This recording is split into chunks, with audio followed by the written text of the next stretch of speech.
నమస్తే అన్న అందరికీ నమస్కారం.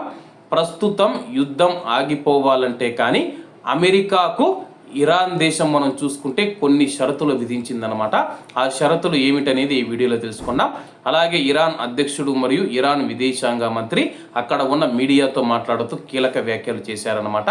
ప్రస్తుతం మేము యుద్ధం ప్రారంభించలేదు, ఇజ్రాయిల్ మరియు అమెరికా అన్యాయంగా మా పైన దాడి చేశాయని చెప్పేసి మేము చర్చలకు సిద్ధంగా ఉన్న సమయంలో చర్చలు జరుగుతూ ఉన్న వేళ ఉన్నట్లుండి అమెరికా మరియు ఇజ్రాయిల్ మా పైన దాడులు చేశాయని చెప్పేసి, అలాగే అమెరికాకు మేము కొన్ని షరతులు విధిస్తూ ఉన్నాము. దాంట్లో కొన్ని కీలకమైన అంశాలనైతే అధ్యక్షుడు ఇరాన్ విదేశాంగ మంత్రి మీడియా ప్రతినిధులకు తెలియజేశారు.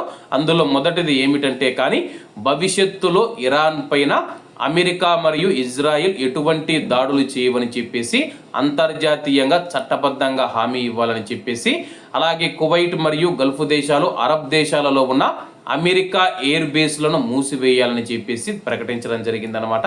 ప్రస్తుతం కువైట్ కానీ, సౌదీ కానీ, అరబ్ దేశాలు ఏవైతే ఉన్నాయో అమెరికా ఎయిర్ బేస్లు అయితే ఉన్నాయి, వాటిని మూసివేయాలని చెప్పేసి వాళ్ళైతే షరతు పెట్టడం జరిగింది.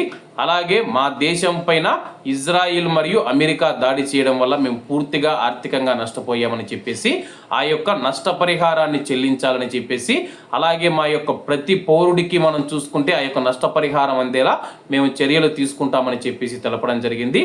అలాగే మాకు అంతర్జాతీయంగా కూడా హామీ ఇవ్వాలని చెప్పేసి, భవిష్యత్తులో మా పైన ఎటువంటి దాడులు చేయమని చెప్పేసి హామీ ఇవ్వాలని చెప్పి కోరుతూ ఉన్నాయి. ఇవి జరుగుతాయో లేదో అన్నది వేచి చూడాల్సి ఉంది. ఎందుకంటే అమెరికా తన యొక్క ఎయిర్ బేస్లను కానీ వెనక్కి మేము తీసుకుంటూ ఉన్నామని ప్రకటించిందంటే యుద్ధంలో ఓడిపోయినట్లేనమాట.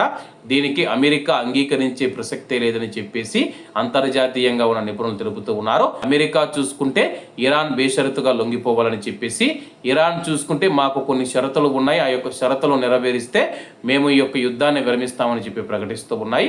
ఏం జరుగుతుందో రాబోయే రోజుల్లో తెలుస్తుంది.